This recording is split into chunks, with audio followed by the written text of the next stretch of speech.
Hi hello నమస్తే అస్సలాముఅలైకుం Saudi Telugu news YouTube ఛానల్కి స్వాగతం అండి. ఫ్రెండ్స్, ముందుగా మా యొక్క ఛానల్ని సబ్స్క్రైబ్ చేయండి. వీడియో చూస్తున్నప్పుడు లైక్ చేయడం మర్చిపోద్దండి. ముందుగా ఇవాళ మే 9, 2025 సంవత్సరం అండి.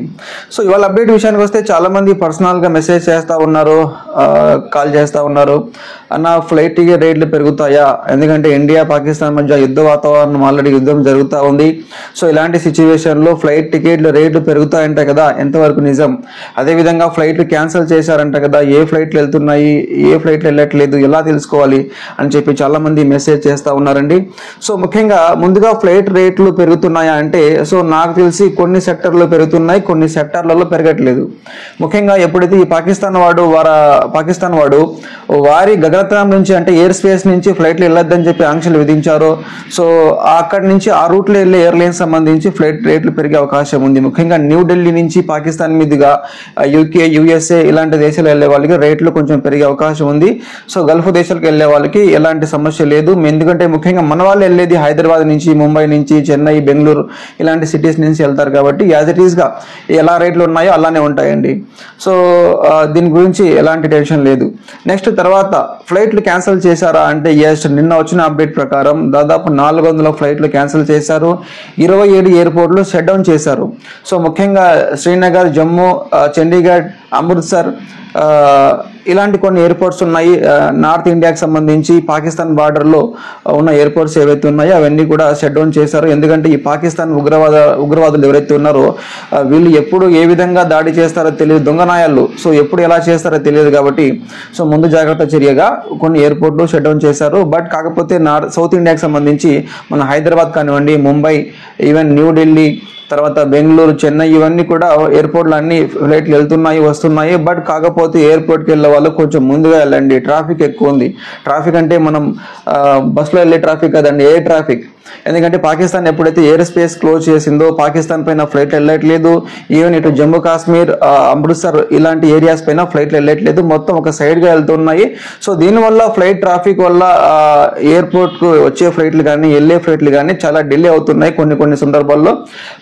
కాబట్టి మీరు ఎవరైతే ఇవాళ, రేపు, ఎల్లుండి ఎవరైతే జర్నీ చేస్తూ ఉన్నారో ఒకసారి మీ ఫ్లైట్ ఎంక్వైరీ చేయండి. ఈ ఫ్లైట్ ఉందా, క్యాన్సిల్ అయిపోయిందా, రీషెడ్యూల్ చేశారా అనేది మీరు ఏజెంట్ దగ్గర టికెట్ తీసుకుని ఉంటే ఒకసారి ఏజెన్సీ వాళ్ళని అడగండి. లేదా మీరు ఆన్లైన్లో బుక్ చేసుకుని ఉంటే ఎయిర్లైన్స్ వారితో ఒకసారి మాట్లాడండి. సో నెక్స్ట్, సౌదీ అరేబియాలో చాలామంది ముఖ్యంగా తెలుగు వాళ్ళకి చెప్తా ఉన్నాను. సో మనం పనిచేసే కంపెనీ ఉంటుంది. ఈ కంపెనీలో ఇండియా వాళ్ళు మనం ఉంటాము, పాకిస్తాన్ వాడు అందరం కలిసి పనిచేస్తూ ఉంటాము. ఇప్పుడు ఇండియా మరియు పాకిస్తాన్ మధ్య వార్ నడుస్తూ ఉంటే ఇలాంటి సిచ్యువేషన్లో ఆర్గ్యుమెంట్లు జరుగుతాయండి. సో ఖచ్చితంగా ఆర్గ్యుమెంట్ జరుగుతాయి. సో ఇలాంటి సిచ్యువేషన్లో కొంచెం దూరంగా ఉండండి, జాగ్రత్త వహించండి. సో ఎందుకంటే నేను లాస్ట్ టైం పుల్వామా అటాక్ జరిగినప్పుడు నేను సౌదీ అరేబియాలో తబూక్ అని ఒక ఏరియా ఉంటుంది, ఒక సిటీ ఉంది. సో అందులో సెరలాం అని చెప్పి ఒక ఏరియా ఉందండి. ఇక్కడ కేరళ హోటల్ ఒకటి ఉంది, పాకిస్తాన్ హోటల్ ఉంది. అక్కడ అప్పట్లో మన ఇండియన్స్ కొంతమంది, పాకిస్తాన్ వాళ్ళు కొంతమంది ఇలానే ఆర్గ్యుమెంట్ చేసుకొని గొడవ పడే సిచ్యువేషన్లో ఉన్నప్పుడు పోలీసు వాళ్ళు అరెస్ట్ చేసి చాలా కేసు జరిగాయండి. కాబట్టి దయచేసి ఎవరు కూడా ఇలాంటి ఆర్గ్యుమెంట్ చేయొద్దు. ఇండియన్ ఆర్మీ చూసుకుంటుంది. ఆల్రెడీ ఆపరేషన్ సింధూర్ పేరుతో దాదాపు 9 ఉగ్రవాద సంస్థలపై దాడి చేసింది, ఉగ్రవాద స్థావరాలను నాశనం చేసింది. సో చూస్తూ ఉండండి, ఇండియన్ ఆర్మీ ఇంకా చాలా బలంగా పనిచేస్తుంది. సో ఎవరైతే ఈ పహల్గామ్లో అమాయకులను చంపేశారో వారికి సంబంధించి వారి కుటుంబాలని ప్రతీకార చర్యగా కంపల్సరీగా ఇండియన్ ఆర్మీ యాక్షన్ తీసుకుంటుంది. కొంచెం సమయం పడుతుంది అంతేగాని ఖచ్చితంగా యాక్షన్ తీసుకుంటుంది. ఓకేనా? సో ఇదే అండి ఫ్లైట్కి సంబంధించి అప్డేట్. దయచేసి మీరు ఇవాళ, రేపు, ఎల్లుండి ఎవరైనా ఇండియా నుంచి సౌదీకి వెళ్తున్నా, సౌదీ నుంచి ఇండియాకి వస్తున్నా కూడా ఒకసారి మీ ఫ్లైట్ టైమింగ్ అవి చూసుకోండి. రీషెడ్యూల్ అయిపోయిందా, క్యాన్సిల్ అయిపోయిందా. ఇన్ కేస్ క్యాన్సిల్ అయిపోతే, అంటే ఎయిర్లైన్స్ నుంచి క్యాన్సిల్ అయిపోతే మీకు ఫుల్ రిఫండ్ వస్తుంది. అలా కాకుండా మీరే ఎయిర్పోర్ట్కి వెళ్ళేదానికి లేట్ అయిపోతే కంపల్సరీగా అప్పుడు ఎలాంటి రిఫండ్ రాదండి. సో ఇదే అండి అప్డేట్. ఫ్లైట్ టికెట్ రేట్లు కూడా ఎలా పెరగట్లేదు, ఎలాగైతే ముందు ఉన్నాయో అలానే ఫ్లైట్ టికెట్ రేట్లు ఉన్నాయండి.